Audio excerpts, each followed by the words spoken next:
पाटील साहेबांचा जो लढा आहे याला सर्वांनी या ठिकाणी मोठ्या संख्येने महासागराचं स्वरूप येऊन आज एकत्र आलेत आणि मग यामध्ये आपल्याला आता या ठिकाणी तोडगा काढणं अत्यंत आवश्यक आहे. कारण मनोजदादाची प्रकृती आपल्याला सगळ्याला माहिती आहे.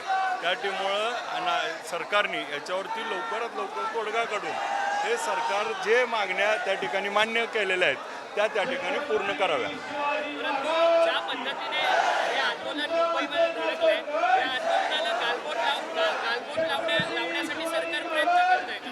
नाही कारण आपण जर बघितलं असेल मराठा समाज हा नेहमी त्या ठिकाणी गावचं नेतृत्व त्या ठिकाणी मोठ्या भावाप्रमाणे सगळ्या गावाला सावरून नेण्याचं काम केलं. त्यामुळं सगळेजण शिस्तीनं आणि जे मनोजदादांनी सांगितलं त्या नियमानुसार आंदोलन करतात. आता तुमची भूमिका काय असणार? मतदारसंघामध्ये देखील अनेक प्रश्न विचारले जातात.